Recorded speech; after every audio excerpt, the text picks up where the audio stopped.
Boa noite, irmãos e irmãs. Mais uma vez temos a alegria, o privilégio de estarmos juntos para adorarmos a Deus, Pai, Filho, Espírito Santo, Deus vivo e verdadeiro. Privilégio.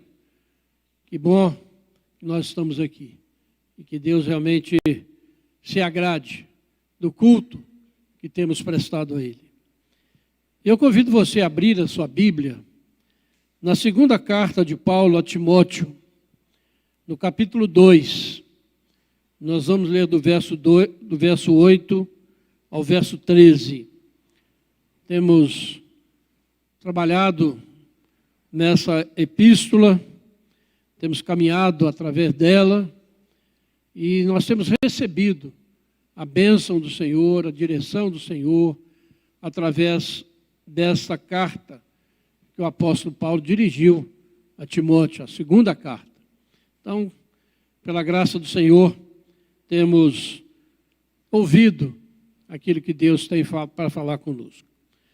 2 Timóteo 2, do verso 8 ao verso 13, diz assim a palavra de Deus: Lembra-te de Jesus Cristo, ressuscitado de entre os mortos, descendente de Davi, segundo o meu evangelho, pelo qual estou sofrendo até algemas como malfeitor.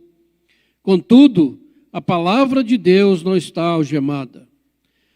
Por esta razão, tudo suporto por causa dos eleitos, para que também eles obtenham a salvação que está em Cristo Jesus com eterna glória.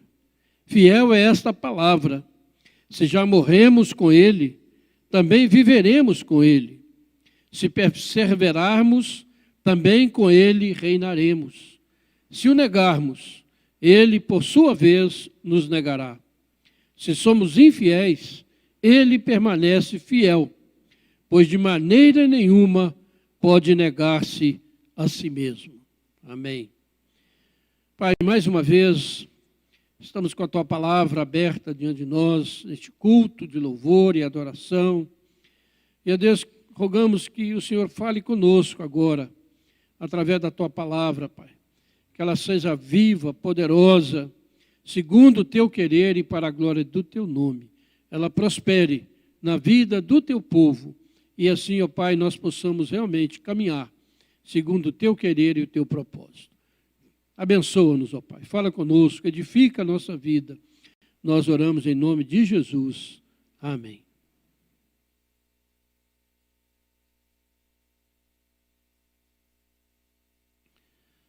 Há um ditado popular que diz que tudo o que é fácil demais não tem valor.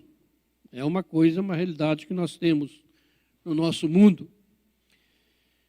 E Paulo, nessa carta, nós sabemos que ele escreveu da prisão, a sua última carta, ele enfatizou nos versículos anteriores que nós já caminhamos por eles.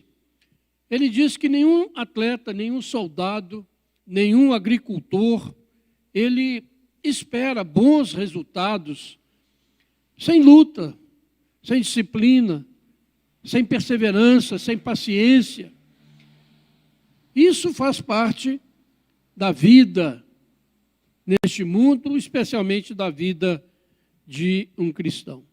Agora, nesse texto que nós lemos, o apóstolo vai mostrar, vai ilustrar esses pontos com a própria experiência de Jesus, com a sua própria experiência e com a experiência do demais cristãos, ou seja, com a nossa experiência. Então, vejamos o verso 8, onde nós temos uma expressão que fala muito conosco. Lembra-te de Jesus Cristo. Que palavra linda, que palavra profunda, que mexe com o nosso coração. Lembra-te. E é isso interessante, né, Paulo colocar isso, porque desde o início o cristianismo sofreu muitos ataques. Satanás realmente tentou de todas as maneiras desfazer da pessoa de Jesus. Você vê aí no próprio capítulo 2, versos 17 e 18, Paulo cita dois nomes de dois homens que negavam a ressurreição e que pervertiam a fé de alguns. Ele diz aí, olha, além disso, a linguagem deles corrói como câncer, entre os quais se incluem Himeneu e Fileto. Estes se desviaram da verdade, asseverando que a ressurreição já se realizou, e estão pervertendo a fé de alguns. Logo no início, Paulo ainda vivo, já começaram a aparecer desvios da fé cristã. Alguns anos depois, apareceu um homem chamado Marcião, que fez um grande estrago na igreja ao negar a natureza humana de Jesus. E ainda hoje, nós vemos a igreja sofrendo ataques terríveis de Satanás, tentando diminuir, tentando tirar a força da ressurreição, a realidade da ressurreição de Jesus de entre os mortos, e também negando as duas naturezas de Jesus, a sua natureza divina e a sua natureza humana.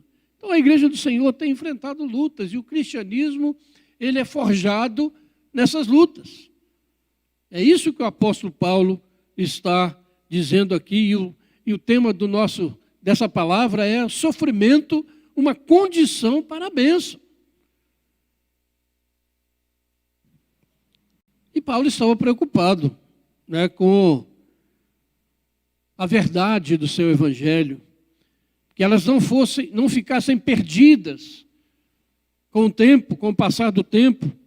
E ele queria que as futuras gerações realmente estivessem firmados na verdade que ele pregava, na verdade do seu evangelho, na doutrina dos apóstolos, como diz a palavra de Deus. E o mundo, nesse mundo dominado pelo pecado, falar de ressurreição, falar de vida eterna, falar de santidade, não são coisas muito aceitas, não são coisas fáceis de se entender.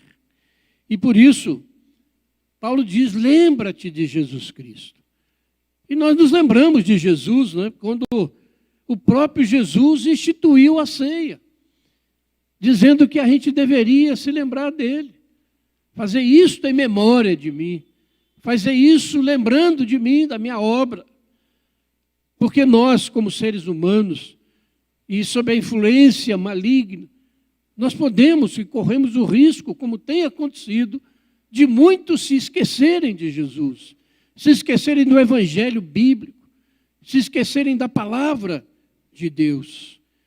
E neste versículo, quando Paulo diz, lembra-te de Jesus, ele pede que a gente lembre de dois fatos a respeito de Jesus, que nós jamais deveríamos esquecer.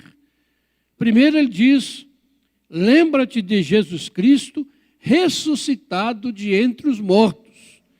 E depois ele diz, descendente de Davi. Descendente de Davi. Por que ele coloca isso aqui? Porque ele está expressando aqui que Jesus é de fato o Messias, que Israel esperava. Ele é o descendente de Davi, prometido lá no Antigo Testamento. Então ele enfatiza, não se esqueçam disso, que Jesus é o Messias, foi prometido ao povo judeu. E lembre-se da sua gloriosa ressurreição de entre os mortos. Dois fatos que devemos manter muito vivo na nossa mente, no nosso coração, na nossa memória.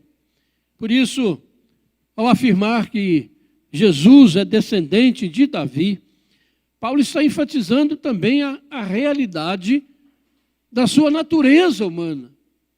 Que Jesus, de fato, era perfeito homem, perfeito Deus, perfeito homem, duas naturezas. E precisamos lembrar disso, porque A gente vê no início, como já citei, né, da história, como tentou se negar a divindade de Jesus ou a humanidade de Jesus. Hoje, depois de tanto tempo, isso já não se constitui tanto problema, mas precisamos permanecer firmes nessa verdade, para que a gente jamais se desvie dela. Jesus foi perfeito homem, de carne e osso, como qualquer ser humano. E o apóstolo João, na sua primeira carta, no capítulo 1, verso 1 a 3, ele diz, olha, o que era desde o princípio, o que temos ouvido, o que temos visto com os nossos próprios olhos, o que contemplamos e as nossas mãos apalparam com respeito ao verbo da vida, o que temos visto e ouvido, anunciamos também a vós outros, para que vós igualmente mantenhais comunhão conosco. Um outro apóstolo enfatizando que Jesus Cristo realmente era um homem perfeito, tinha um corpo, porque uma heresia que surgiu foi que Jesus era apenas uma aparência, que ele não era um homem verdadeiro. Por isso que João fala, a nossa mão apalpamos, encostamos nele, ele era a realidade. E, além disso, quando a gente lê em Hebreus, capítulo 4, versículo 15, vai dizer, também vai reforçar esta questão da humanidade de Jesus. Ele diz, porque não temos sumo sacerdote que não possa se compadecer das nossas fraquezas. Antes, Jesus foi tentado em todas as coisas, à nossa semelhança, mas sem pecado. Então, um homem perfeito, diferente de nós, porque não tinha pecado. Lembremos-nos de Jesus, irmãos, que sendo rico, Senhor do universo, se fez pobre por nós. E sendo Deus, não julgou como usurpação o ser igual a Deus. Antes a si mesmo se esvaziou, assumindo a forma de servo, tornando-se em semelhança de homens. E reconhecido em figura humana, a si mesmo se humilhou, tornando-se obediente até a morte, e morte de cruz.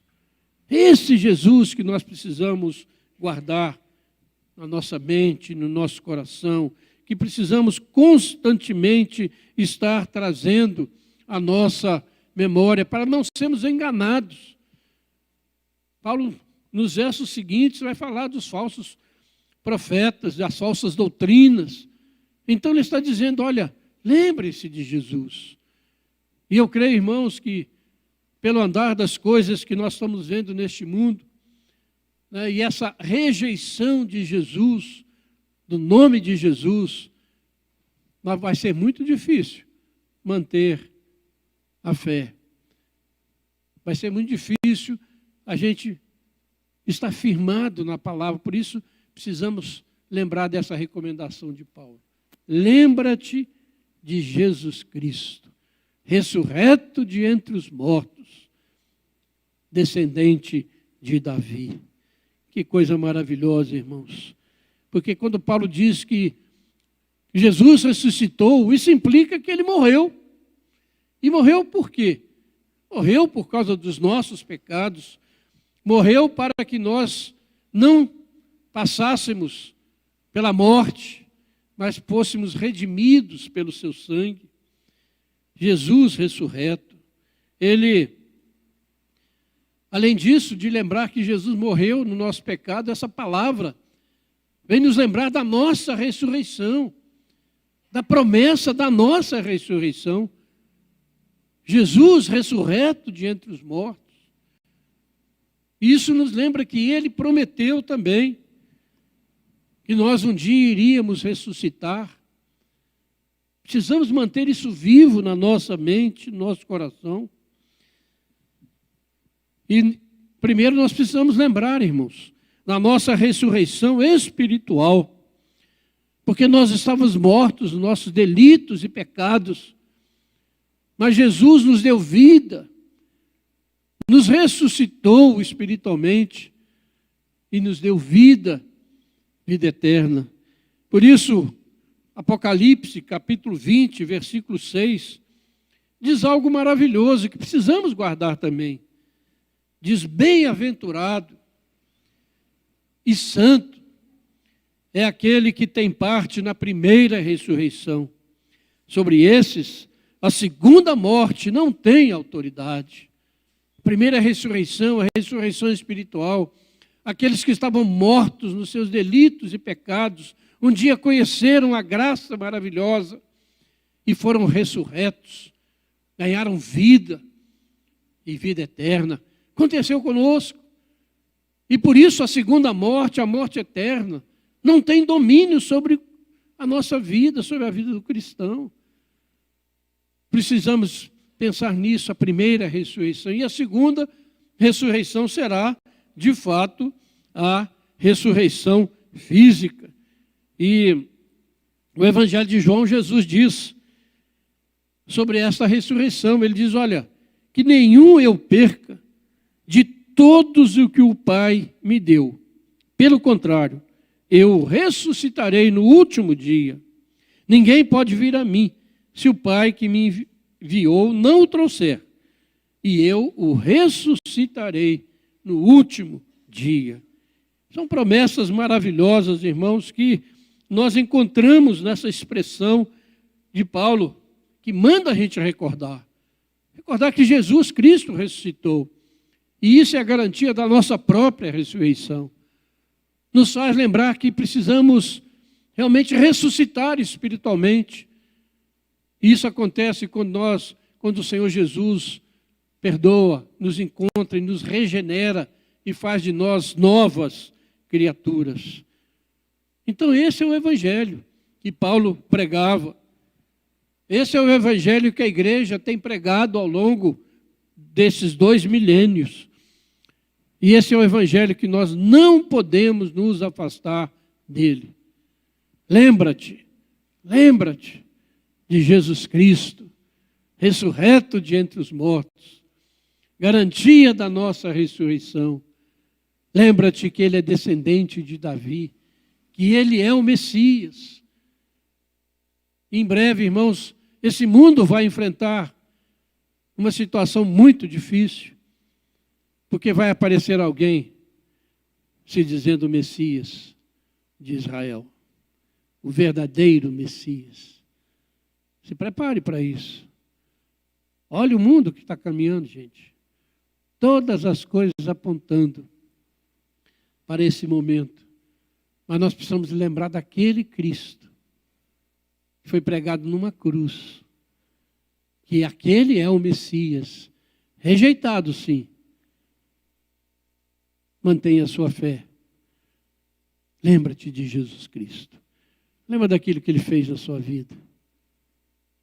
Segunda experiência que Paulo coloca aqui nos versículos 9 e 10, é a sua própria experiência. Ele diz: olha, eu estou sofrendo por esse evangelho até algemas, como se eu fosse um malfeitor. Contudo, a palavra de Deus não está algemada. Por esta razão, tudo suporto por causa dos eleitos, para que também eles obtenham a salvação que está em Cristo Jesus, com glória eterna. Paulo mostra a sua situação, porque pregava esse evangelho, porque cria nesse Cristo. Ele estava preso, sofrendo algemas, como se fosse um malfeitor. E é dessa maneira, irmãos, que o mundo incrédulo reage ao evangelho. As boas notícias são rejeitadas. E as fake news dominam o nosso mundo, são aceitas. O ser humano que está morto nos seus delitos e pecados não é capaz de pensar na eternidade. Ele não é capaz de pensar nas bênçãos que Deus tem prometido na sua palavra ao seu povo. Desprezam essas coisas, porque querem saber apenas do aqui e do agora. o que eu vou ter aqui, o que eu vou conseguir aqui, vou me dar bem na vida.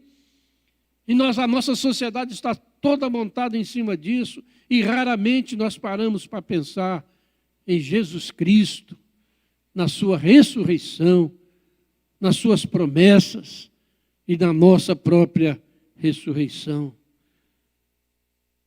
Mas o apóstolo Paulo está dizendo, mesmo que eles tentem e possam prender, possam maltratar, possam fazer qualquer coisa, nada e ninguém, poder nenhum, no mundo visível ou invisível, pode algemar a verdade, que é Jesus Cristo. O mundo usa todo tipo de ameaça, irmãos, todo tipo de punição, mas ele jamais pode e poderá prender a palavra de Deus. A verdade vai sempre prevalecer, porque Jesus Cristo é a verdade. Glória a Deus por isso. Por isso nós não podemos temer diante de tudo que está aí acontecendo, pensar que a palavra de Deus, precisamos viver essa palavra, pregar essa palavra, porque ela vai prosperar, segundo o propósito de Deus e para a sua honra e glória. Isso deve nos motivar, irmãos, a não nos determos diante de qualquer ameaça de nosso tempo, não nos determos diante da apostasia generalizada que estamos vendo acontecer diante de nós. Não nos devemos nos deter e nem temer as ideologias satânicas que tentam prevalecer acima da revelação bíblica. E mesmo que haja violência, prisão ou até mesmo morte, nada vai vencer a verdade.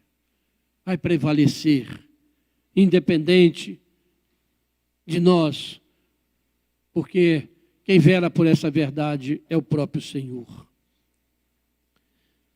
Os governos, as ideologias totalitárias desse mundo, que já existiram, que existem, existirão, jamais foram capazes de deter a igreja fiel. Jamais. Olha a história. Os governos, os impérios, os grandes reinos passaram. Os poderosos deste mundo estão mortos. Mas a igreja do Senhor está viva, prevalece, é vitoriosa. Porque Jesus cuida da sua igreja. Porque essa igreja é guardada e protegida pelo Senhor. E não importa, irmãos, o que aconteça com a igreja ou conosco. Não importa que nos acusem de tantas coisas, mas a verdade de Deus, ela vai prevalecer. Creia nisso, não tema.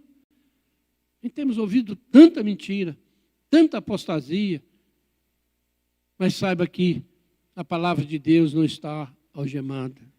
Ela permanece eternamente. Tudo passa, disse o Senhor Jesus, mas a minha palavra permanece eternamente. O verso 10, o apóstolo diz, olha, alguma coisa interessante, ele diz que suporta tudo aquilo por causa dos eleitos. Ele não está suportando tudo aquilo para ver o mundo todo salvo, mas é por causa daqueles que Deus tem eleito, tem escolhido, desde a eternidade, para serem seus, para aqueles que foram predestinados pelo Senhor. É por estes que Paulo está sofrendo. E é interessante alguém pensar, né? Mas se foi eleito, vai ser salvo. Mas vejam bem o que Paulo está dizendo. A doutrina da eleição, maravilhosa, bíblica, ela não dispensa a necessidade da pregação. Por isso, aqueles que creem na eleição são tão zelosos na pregação do Evangelho, Porque somente através da pregação do Evangelho bíblico é que o eleito vai ser regenerado pelo Espírito Santo. O Espírito Santo opera em cima da palavra. Por isso que pregador não pode ficar fazendo gracinha, contando piada, contando história, fazendo contos da carochinha, porque isso não vai mudar ninguém. Pregador não muda ninguém, mas quem muda é essa palavra, quando ela é pregada com fidelidade, com amor, com justiça, com poder. É obra da graça de Deus. Por isso, precisamos pregar. Porque diz a palavra, né? Como serão salvos se não ouvirem? E como ouvirão se alguém não pregar? E como vão pregar se não forem enviados? Precisamos pregar a palavra. Como o Senhor disse a Paulo, que ele deveria permanecer na cidade, porque naquela cidade havia muitos eleitos que precisavam ouvir a palavra de Deus. Por tudo suporto, para que os eleitos obtenham a salvação. A eleição não nos leva ao conformismo, à indiferença, mas pelo contrário, nos leva a proclamar, ainda com mais vigor, com mais energia, a verdade de Deus. Porque somente essa verdade pode transformar o pecador. E Paulo então está dizendo, olha, e John Stott, né, comentando esse texto, ele diz, olha, não somente a pregação, mas também o sofrimento resultante dela, são os caminhos usados por Deus para a salvação dos eleitos. A afirmação de Paulo de que, em certo sentido, a salvação de outros é assegurada pelo seu sofrimento pode causar espanto, mas é assim mesmo. Essa é a verdade. Deus poderia salvar os seus eleitos de qualquer modo ou sem modo nenhum, mas ele resolveu conceder à sua igreja pregar e sofrer pelo Evangelho a favor dos eleitos. É graça que não merecemos. Graça que nos foi dada de pregar, de anunciar a salvação. Graça de sofrermos pelo nome do Senhor. Graça que talvez muito não queiramos, né? Graça. O que se espera, irmãos, o que espera aqueles que são fiéis, que se lembram de Cristo, que sofrem perseguições, que tudo suportam pelos eleitos, diz o texto, é a eterna glória. A eterna glória que está prometida aos eleitos. Paulo diz, né, em Romanos 8, que os sofrimentos do tempo presente não são para comparar com a glória que vai ser revelada em nós. Isso deve nos motivar, irmãos. Há uma glória extraordinária, além de qualquer imaginação, à espera daqueles que caminham com o Senhor, daqueles que perseveram no caminho do Senhor.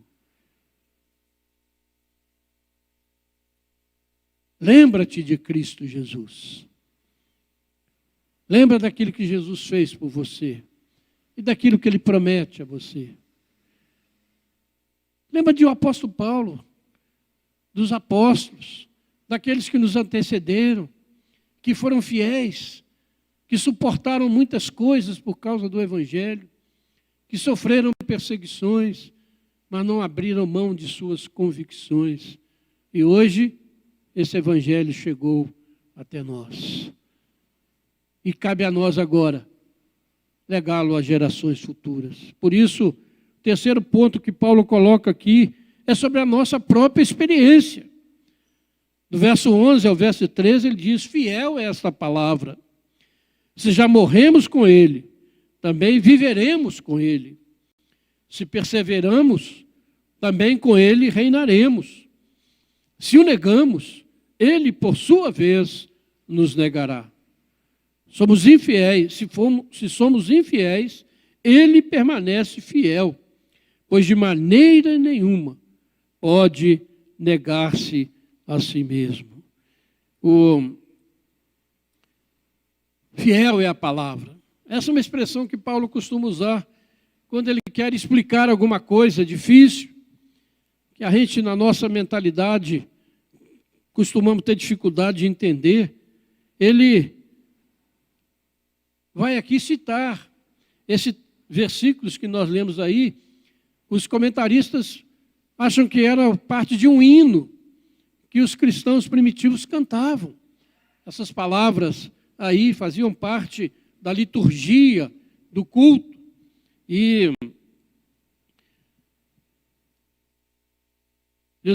Paulo vai dizer, né, se já morremos com ele, também viveremos com ele. Morrer para si mesmo, negar-se a si mesmo.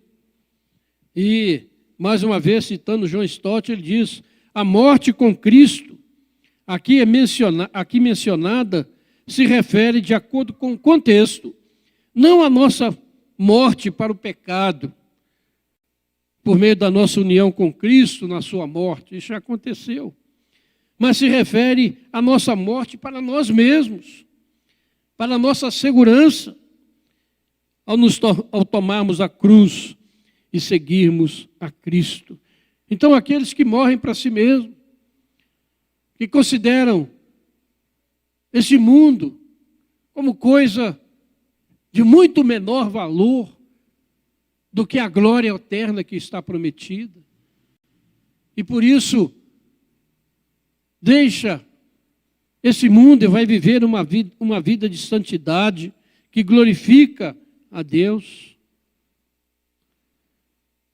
E por isso, a vida cristã é sempre representada como sendo uma vida de morte, uma vida de perseverança. Somente teremos parte na vida de Cristo, no céu, se anteriormente tivermos participado de sua morte na terra. Somente se compartilharmos do seu sofrimento, compartilharemos do seu reino no porvir. Sim, a estrada para a vida é a morte, e a estrada para a glória é o sofrimento. Palavras do John Stott, conhecido comentarista bíblico. Por isso, irmãos, pensar nisso, né?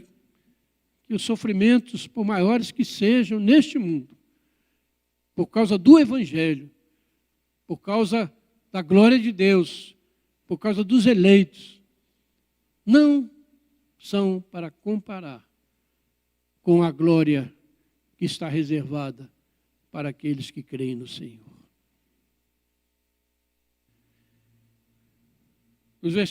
A segunda parte do versículo 12 e do versículo 13 falam da terrível possibilidade, irmãos, de alguém esquecer de Jesus.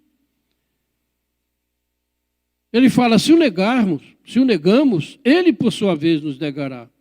Se somos infiéis, então são possibilidades.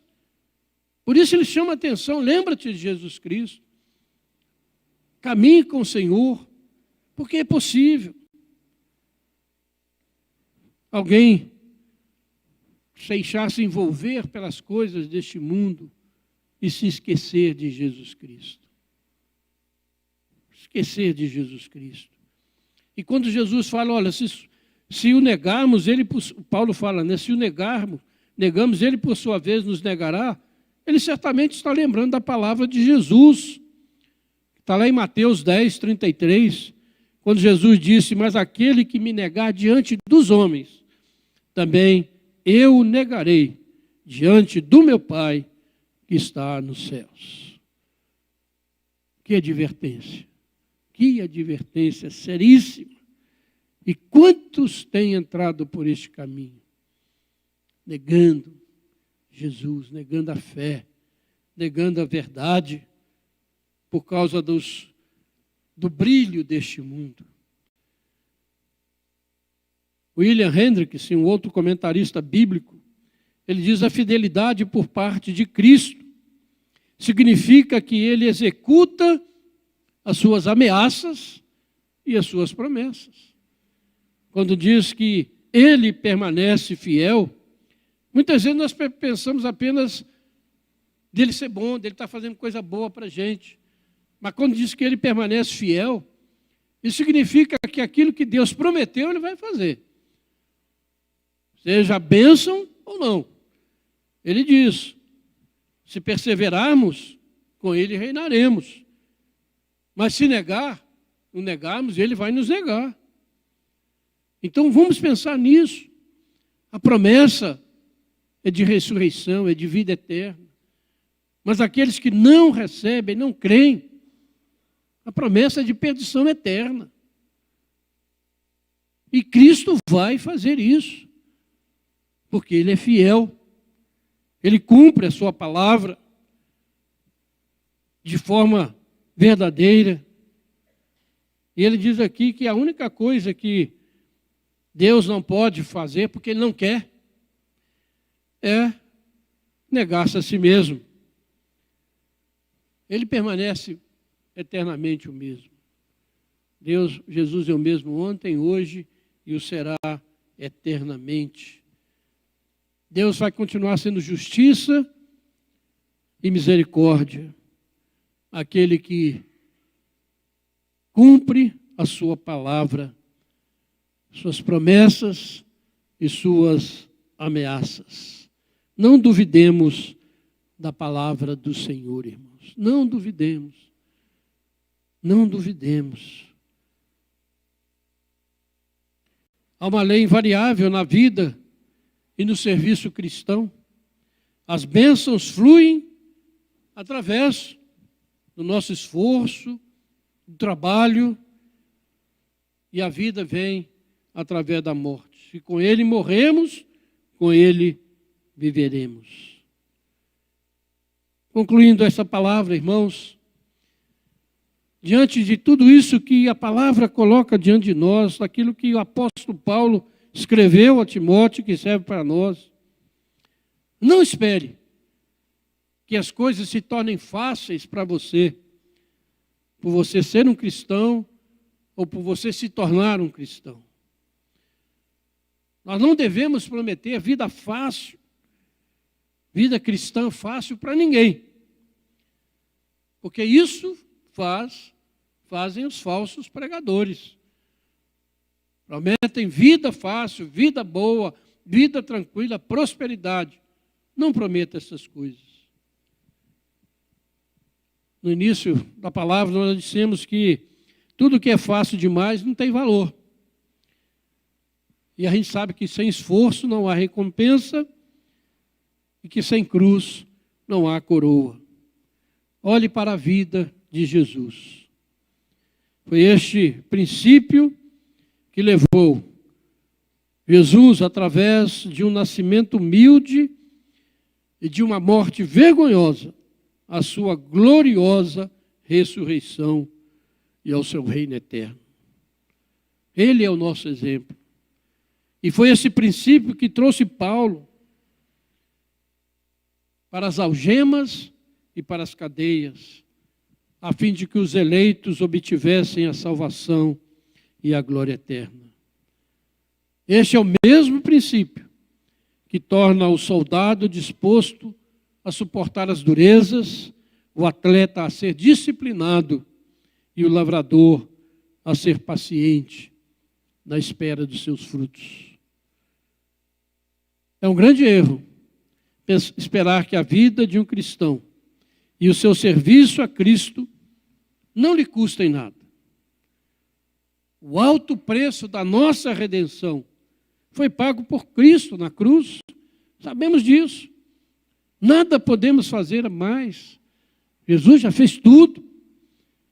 Mas isso não significa que nós não tenhamos que fazer algo. Cabe a nós, irmãos, perseverarmos no caminho da santidade, de mostrar a esse mundo que tem um povo santo nessa terra, um povo que tem esperança, um povo que sabe o que vai acontecer, um povo que tem Jesus como Senhor e Salvador de sua vida. Isso é ser santo, é ser diferente na sua convicção, nos seus objetivos, naquilo que você quer da vida. Isso é ser santo. Precisamos ser fiéis ao nosso chamado, lembrando-nos todos os dias, sempre, do nosso amado e querido Salvador e Senhor Jesus Cristo. Aquele a quem seja toda a honra, toda a glória, todo o louvor para todos sempre. Não se esqueça de Jesus Cristo. Não se esqueça das suas promessas.